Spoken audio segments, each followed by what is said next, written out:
إن الحمد لله نحمده ونستعينه ونستهديه ونعوذ بالله من شرور أنفسنا ومن سيئات أعمالنا. أشهد أن لا إله إلا الله وحده لا شريك له، وأشهد أن محمدا عبده ورسوله. اللهم صل على محمد وعلى آل محمد كما صليت على إبراهيم وعلى آل إبراهيم في العالمين إنك حميد مجيد. أيها الناس، أوصيكم ونفسي أولا بتقوى الله وطاعته وكثرة مخافته ولزوم أوامره واجتناب عما نهى عنه الله. قال تعالى في كتابه العزيز: يا أيها الذين آمنوا اتقوا الله حق تقاته ولا تموتن إلا وأنتم مسلمون.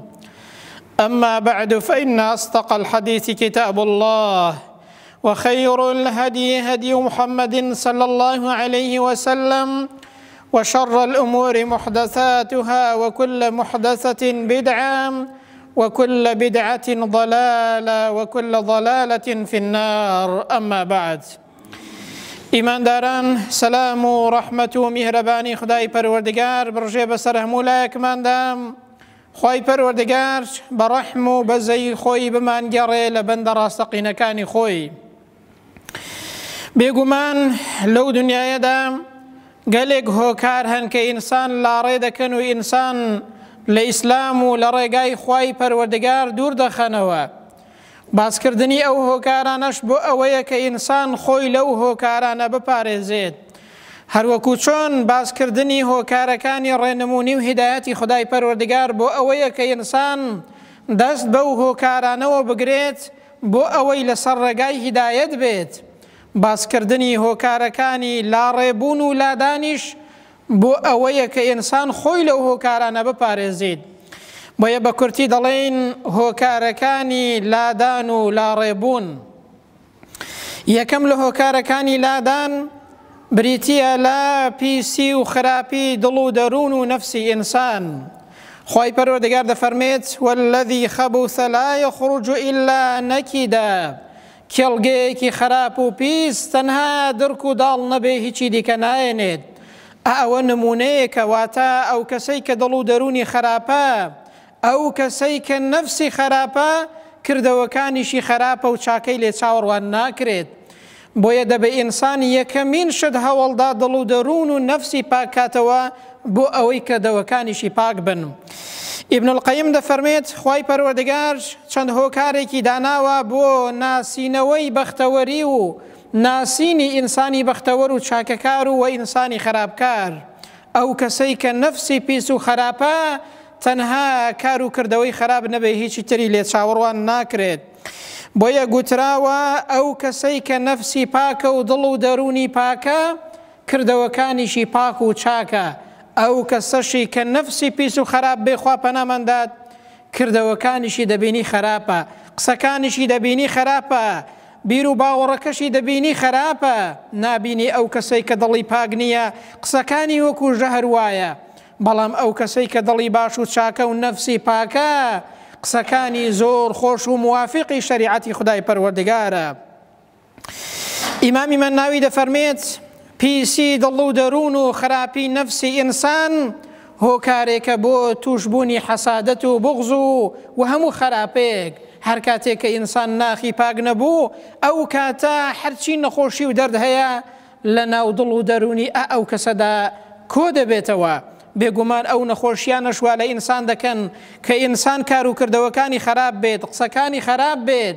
ئەو کەسە لە ناو کۆمەڵگادا ئینسانێکی خراپ بێ و کار و کردەوەکانی چاک نەبێت. دکتۆر عایز القەڕەنی لە یەکێک لە نووسینەکانی خۆیدا شتێکی باس کردووە، دەڵێ لە ڕیوایەتێکدا هاتووە کە موسا پێغەمبەر سەلات و سەلامی خوای گەورەی لەسەر بێت، فەرموویەتی: ئەی خوای پەروەردگار، هەندێک لە بەندەکانت دەچنە بەهەشت و هەندێکیش دەچنە دۆزەخ، هۆکارەکەی چییە؟ خوای پەروەردگار بە موسای فەرموو کە موسا پێغەمبەر قسەی لەگەڵ خوای پەروەردگار دەکرد. گوتی: ئەی موسا، زەڕاعەتێک و دەغڵوتانێک بچێنە و دواتر بیدوورەوە. کاتێک کە زراعەتەکە دەکات و وەختی ئەوە دێ کە دروێنەی بکات، قەسەڵەکەی جێدەهێڵێت. خوای پەروەردگار بە موسا دەفەرمێ ئەی موسا باشە بۆشی هەندێک لە قەسەڵەکە و هەندێکت جێهێشت و ئاوەشت نەدرویەوە؟ گوتی ئەی خوای پەروەردگار چونکە ئەوە خێری تێدا نییە و بە کەڵک نایە بۆیە جێم هێشتووە. دەی خوای پەروەردگار فەرمووی ئەی موسا بۆیە هەندێک لە بەندەکانیش دەچنە جەهەنەم و جەهەنەمین چونکە خێریان تێدا نییە و دڵ و دەرونیان بە کەڵک نایەت و کار و کردەوەکانیان بە کەڵک نایە و خێریان پێوە نییە. خوای گەورە دەربارەی بێباوەڕ و منافقەکان دەفەرمێت وەلەو علیم الله فیهم خەیڕا لەئەسمەعهم. ئەگەر خوا بیزانیایە ئەوانە خێریان پێوەیە و دڵ و دەرونیان چاک و پاکە و شوێنی ئیمانە و کێڵگەیەکە و ئیمانی تێدا دەڕوێت ئەو کەسانە دەیان بیست و ئەو کەسانە بیریان دەکردەوە و پەندیان لە ئاەتەکان و قورئانی خوای پەروەردگار وەردەگرت. بەڵام چونکە دڵ و دەرونیان بە کەڵک نایێت ئەو کەسانە نابیستن بە بیستنێک کە بیری لێ بکەنەوە. کەواتە ئەو خاڵە پێمان دەڵێت ئینسان پێویستە دڵ و دەرونی پاک ڕاگرێت چونکە ئینسان کە دڵی پاک بوو کار و کردەوەکانیشی پاک دەبن. ئیمان لە دڵێکی پاکدا جێگەی دەبێتەوە، لە دڵێکی پیس و خراپدا ئیمان جێگەی نابێتەوە. دڵ و دەرون سەرچاوەی هەموو شتێکە و پادشای ئینسانە کە ئینسان دڵ و دەرونی پاک بوو ئەو کاتە کار و کردەوەکانیشی و قسەکانیشی باش دەبن، بیر و باوەڕ و ئیمانەکەشی باش دەبێت. بەڵام ئەگەر وانە بێت بەڕاستی ئەو کاتە شەیتان دەچێتە ناو دڵ و دەرونیەوە و هەموو کار و کردەوەکان و بیر و باوەڕەکەشی خراپ دەکات. خوا پەناماندات. دووهەم لە هۆکارەکانی لادان و لاڕێبوون بریتیە لە شوێنکەوتنی هەوا و هەوەس. شوێنکەوتنی هەوا و هەوەس ئەوەیە کە ئینسان حیساب بۆ شەریعەتی خوای پەروەردگار نەکات، حیساب بۆ قسەی خوای پەروەردگار نەکات، ئەوەی کە پێی خۆشە ئەوە بکات، ئەوەی پێی خۆش نییە ئەوە نەکات. وەکو زۆربەی خەڵکی دەبینین هۆکارەکەی ئەوەی کە نایەتە سەر ڕێگای ڕاست لە کاتێکدا کە دەشزانێت، بەڵام بەشێکی زۆر لە هۆکارەکانی بریتیە لە شوێنکەوتنی ئەو هەوا و هەوەسە. بۆیە ئیبن عەباس دەفەرمێت بەڕاستی هەوا و هەوەس گەورەترین پەرستراوە لەسەر زەوی کە خەڵک دەیپەرستێت. زۆر خەڵک هەیە مسلمانیشە بەڵام لە شتێکدا پابەندی شەریعەت نابێت چونکە شوێنی هەوا و ئارەزووی خۆی دەکەوێت. خوای گەورە دەفەرمێ وەلا تتبعی الهەوا فەیضلەک عن سەبیل الله. ئەی ئینسان شوێن هەوا و هەوەس مەکەوە، شوێن شەریعەتی خوای پەروەردگار بکەوە چونکە ئەگەر شوێن هەوا و هەوەسی خۆتکەوی فەیضلەک عن سەبیل الله دەی دڵنیا بە ئەو هەوا و ئارەزووە کە لە شەیتانەوەیە لە ڕێگەی خوای پەروەردگار لات دەدات. ئەوە هۆکاری چییە؟ هۆکاری لاڕێبوونە. دەبێ ئینسان هەوا و هەوەسی خۆی وا لێ بکات کە شوێن کەوتەی شەریعەتی خودای پەروەردگار بێت. ئەبوو جەهل دەیزانی کە محەممەد حەقە صلی الله عليه وسلم، بەڵام ئەو هەوا و هەوەس و تەکەبورەی وای لێ کردبوو کە ئیمان بەو محەممەدە نێنێت صلی الله عليه وسلم. و زۆرێک لە خەڵکی دیکەش جاری وا هەیە دەزانن کە حەق و حەقیقەت لەکوێیە، بەڵام ئەو تەکەبورەکە لە دڵیاندایە، ئەو هەوا و هەوەسە کە شوێنی دەکەوێت و دەیپەرستێت وای لەو کەسە کردەوە کە شوێن حەق و ڕاستیەکە نەکەوێت. بۆیە هۆکارێکی هەرە گرنگی لادان و لاڕێبوون ئەوەیە کە ئینسان شوێن هەوا و ئارەزووی خۆی کەوێت. خوای گەورە لە ئێمەی قەدەغە کردووە کە ئینسان شوێن هەوا و هەوەس نەکەوێت. پێغەمبەر صلی الله عليه وسلم دەفەرمێت ثلاث مهلكات، خەڵکی نەبزانن سێشت هەیە کە بە هیلاک بەرە و ئینسان بە هیلاک دەبات.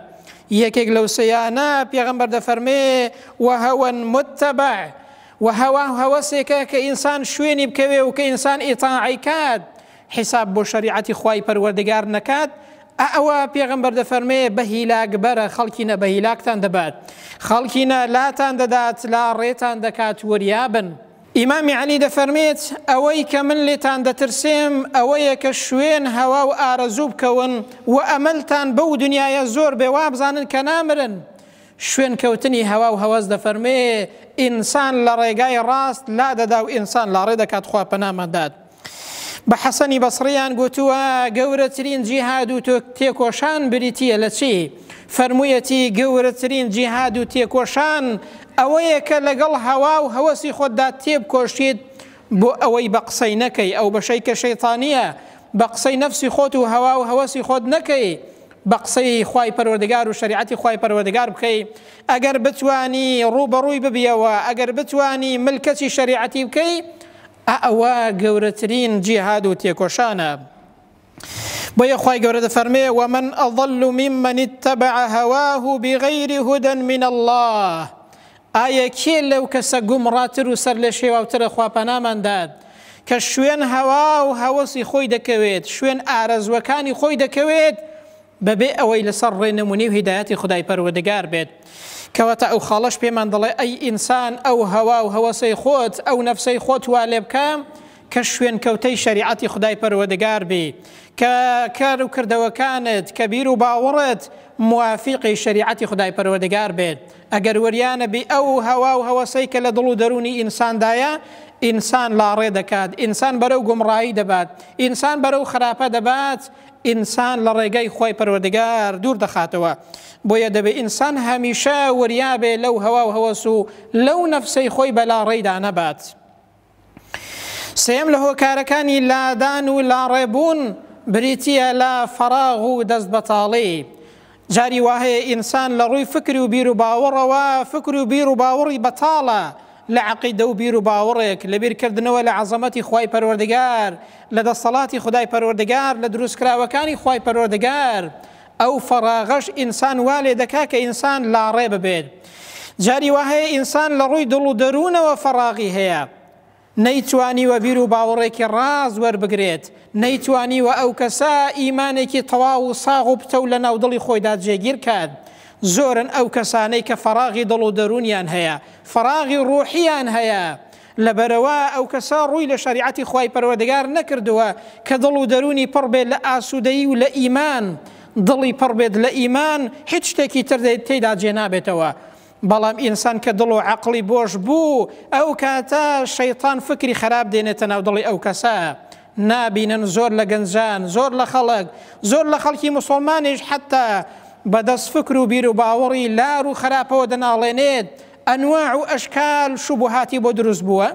ئەوە بەشێکی لەوەیە کە ئەو کەسە ڕوح و دڵ و دەرونی بۆشە فەراغی هەیە نەیتوانیوە بە ئیمان و بە ئیسلامەتی و بیر و باوەڕ و تەوحید پڕی بکاتەوە.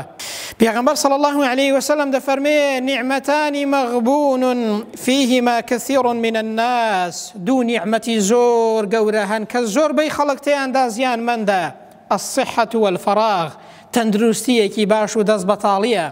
واتە یەکێک لە زانایان دەفەرمێت پێغەمبەر صلی الله عليه وسلم نمونەی بۆ هێناوینێتەوە ئەو دوو شتانە وەکو دەستمایەی ئینسان وایە کاتێک کە ئینسان دەستمایەیەکی هەیە دەیەوێت کار و کەسابەتێکی پێ بکات بۆ ئەوەی کە قازانج کات دەی ئەو دوو شتانە دەستمایەی ئینسانە بزانە ئینسان بازرگانیەکی پێ بکە لەگەڵ خوای گەورە کە دواتر زەرەر نەکەی واتە بەپێی فەرمانی خوای گەورە کار و کردەوە و هەنگاو هەڵێنە لەو دنیاەدا واتە کار و کردەوە و عەمەلی ساڵحت بێت لەسەر ڕێگای شەریعەت بە بۆ ئەوەی دەست بەتاڵیەکەت بە عیبادەتی خوای گەورە پڕکەیەوە بۆ ئەوەی تەندروستیەکەت لە عیبادەتی خوای گەورەدا بەکاربێنی بۆ ئەوەی کە زەرەری تێدا نەکەیت.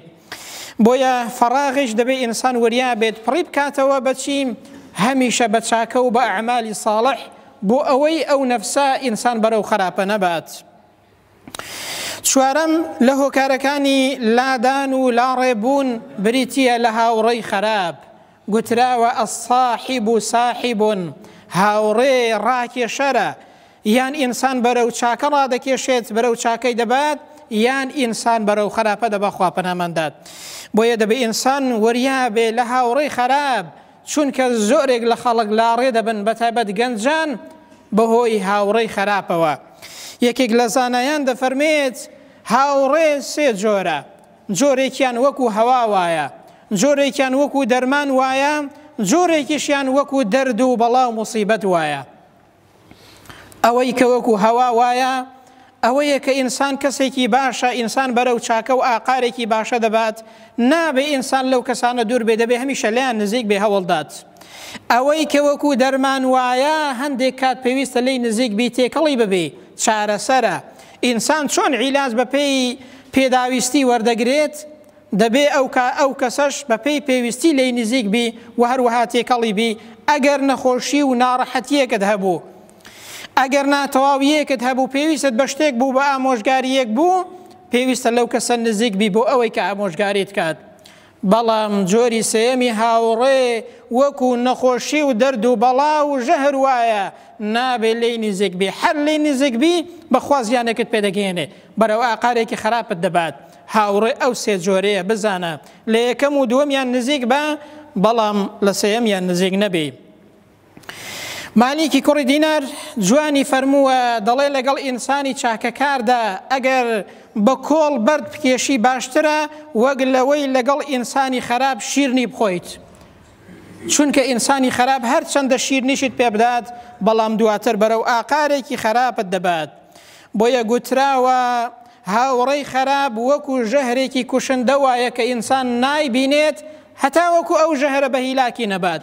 هاوڕێی خراپیش جاری وایە ئینسان هەست بە خۆی ناکە، بەرەو ئاقارێکی خراپ و سیفەتێکی خراپت دەبات تاوەکو دواتر ئینسان بە هیلاک دەچێ. خوای گەورە پەناماندات. لە تەفسیری ئیبن کەسیردا شتێکی هێناوە کە لە ئیمامی عەلیەوە ڕیوایەتی کردووە بە سەرهاتێکە، دەفەرمەیە لە تەفسیری ئەو ئاياتەدا کە خوای گەورە دەفەرمێ الأخلاء يومئذ بعضهم لبعض عدو إلا المتقين. ئەو کەسانەی کە هاوڕێی یەکترن لەو دنیاەدا و یەکتریان خۆش دەوێت لە قیامەتێدا ئەگەر لەسەر ئەساسی ئیمان و ئیسلامەتی بەیەکەوە نەبوو بن هەموویان دەبنە دوژمن، هەموو دۆستایەتیەک لەو دنیاەدا لە قیامەتێدا دوژمنایەتیە إلا المتقين، تەنها تەقواداران و چاکەکاران نەبێت. جا دەفەرمێ دوو کەسی ئیماندار و دوو کەسی بێباوەڕ کە هاوڕێ دەبن، یەکێک لە هاوڕێ ئیماندارەکان دەمرێت. کاتێک کە دەمرێت ئەو دوو هاوڕێ ئیماندارە کە یەکتریان ئامۆژگاری کردووە لەسەر چاکە و چاکەکاری و ئیمان و عەمەلی ساڵح، کاتێک کە یەکێکیان دەمرێ، کاتێک کە دەگات بە خوای پەروەردگار دەڵێ ئەی خوای پەروەردگار وەڵاهی ئەو هاوڕێم هەمیشە لەسەر چاکە ئامۆژگاری دەکردم، هەمیشە بەرەو ئاقاری باشەی دەبردم و ئامۆژگاری دەکردم. یا ڕەبی خوایە ئەو کەسەش لە دوای من گومڕانە بێت، وەکو چۆن ئەمن ڕەزامەندی تۆم بەدەست هێنا و هاتمە بەهەشتەوە ئەو هاوڕێشم بە هەمان شێواز بێتە بەهەشتەوە. دەفەرمێ دواتر کە ئەو هاوڕێ ئیماندارەی دەمرێت خوای پەروەردگار ڕۆحیان بەیەکەوە کۆ دەکاتەوە لە بەهەشتدا. جا ئەو دوانە دەڵێن بەخوا ئێمە چاکترین هاوڕێ بووین لە دنیادا بۆ یەکتری. تەماشاکەن هاوڕێ چاک چەند ئەساسە لە دنیا و لە قیامەتدا بۆ ئینسان. بەڵام دەفەرمێ ئەو دوو نمونەی ئەو دوو بێباوەڕا کە هاوڕێ یەکتری بوون هەمیشە یەکتریان بەرەو خراپە بردووە. کاتێک کە یەکێکیان دەمرێت دەگاتەوە بە خوای پەروەردگار دەڵێ ئەی خوای پەروەردگار بەخوا ئەو هاوڕێم هەمیشە بەرەو ئاقارێکی خراپی دەبەردەم. یا ڕەبی خوایە ئەو کەسەش خێر و خۆشی لە خۆی نەبینێت وەکو چۆن منی گومڕا کردووە و بەرەو جەهەنەم هاتووم، دەی ئەو هاوڕێشم بە هەمان دەرد و بە هەمان شێواز بچێت. کاتێک کە ئەو هاوڕێ بێباوەڕەش دەمرێت دەفەرمێ لە دۆزەخدا خوای گەورە ڕوحی ئەو کەسانش بەیەکەوە کۆ دەکاتەوە بەیەکەوە دەبن لە دۆزەخدا خوا پەنامەندات. جا دەڵێن بەڕاستی ئێمە خراپترین هاوڕێ بووین لە دنیادا بۆ یەکتری. ئاها تەماشاکەن هاوڕێی چاک و خراپ چەند کاریگەرە بران بەسەر ئینسانەوە لە دنیادا و هەروەها لە قیامەتیشدا. بۆیە پێغەمبەر دەفەرمێ المەرء على دین خەلیله، هاوڕێ لەسەر بەرنامە و ڕێباز و دینی هاوڕێیەکەیەتی. فلينظر من يخالل، ئەی مسلمان ئەی گەنج ئەی ئینسان وەریابە دەفەرمێ تەماشاکە فلينظر، تەماشاکە بزانە کێ دەکەی بە هاوڕێ خۆشەویستی خۆت دڵنیا بە لە دنیادا سوودت پێ دەگەێنێ و لە قیامەتیشدا بەیەکەوە دەبن ئەگەر لەسەر چاکە و چاکەکاری بوو بێت. بەڵام لەسەر خراپە بوو بێت یەکێک لە هۆکارەکانی لاڕێکردن و لاڕێبوون هاوڕێی خراپە خوای گەورە پەناماندات. کەواتە دەرەنجامی کۆتایی ئەو بابەتە ئەوەمان پێ دەڵێت دەبێ ئێمە هەوڵ دەین خۆمان لەو هۆکارانە بپارێزین کە بەرەو ئاقارێکی خراپمان دەبن، بەرەو خۆمان بپارێزین لەو هۆکارانەی کە لاڕێمان دەکەن بۆ ئەوەی لە دنیادا پارێزراو بین، بۆ ئەوەی سەلامەت بین، بۆ ئەوەی دین و ئیمانمان سەلامەت بێ و بۆ ئەوەی لە قیامەتیشدا سەلامەت بین. دوعا دەکەین و دەپاڕینەوە خوایە بۆ خاتری ناوە جوان و سیفەتە بەرزەکانی خۆت لە نەفس و هەوا پارێزراومان کەی. یا ڕەبی خوای گەورە لەسەر ئەو دینە بمانژێنی، لەسەر ئەو دینە بمان برێنی، لەسەر ئەو دینە زیندومان کەیەوە. یا ڕەبی خوایە بە گەورەی خۆت سەلامەتمان کەی، دین و ئیمانمان سەلامەت کەی، ماڵ و منداڵمان سەلامەت کەی، مسلمانان سەلامەت کەی، خاک و وڵاتمان سەلامەت کەی. یا ڕەبی خوای گەورە مسلمانان لە هەر شوێنێکی دنیا هەن سەریان خەی، یا ڕەبی خدایە بەهانایانەوە بچی، یا ڕەبی خوای گەورە مسلمانانی غەزە سەرخەی، یا ڕەبی خوای گەورە مسلمانانی غەزە سەرخەی، یا ڕەبی خوایە بە گەورەی خۆت داوات لێ دەکەین دەروی خێریان لێ بکەیەوە، یا ڕەبی خدایە دەروی خێریان لێ بکەیەوە، یا ڕەبی خوایە گەنەجاتیان دەی ڕزگاریان کەی لەو ناخۆشی و ناڕەحەتیە و سەرکەوتوی ئەنکەی خوایە. خوایە مسلمانان لە هەر شوێنێکی دنیا هەن سەریان خەی، یا ڕەبی خوایە هەر کەسێک نەخۆشی و ناڕەحەتی هەیە خوایە شیفای بەخێری بۆ بنێری، هەر کەسێک ناخۆشی و ناڕەحەتی و دڵتوندیەکی هەیە، خەم و خەفەتێکی هەیە، خوایە بە گەورەی خۆت دەروی خێری لێ بکەیەوە. یا ڕەبی خوایە گیانبەختەوەر و عاقبەت خێری دنیا و قیامەتمان بکەی، لەسەر ئیمان و ئیسلامەتی بمانژێنی و لەسەر ئیمان و ئیسلامەتیش بمان برێنی. یا ڕەبی خوای گەورە پارێزراومان کەی لە ناخۆشی و ناڕەحەتیەکانی دەشتی مەحشەر و دۆزەخ، خوایە هەمومان بەیەکەوە لە بەهەشتی پەڕناز و نیعمەتی خۆتدا کۆ بکەیەوە. آمين. أقول قولي هذا وأستغفر الله لي ولكم، وبعد أعوذ بالله من الشيطان الرجيم. ربنا آتنا في الدنيا حسنة وفي الآخرة حسنة وقنا عذاب النار.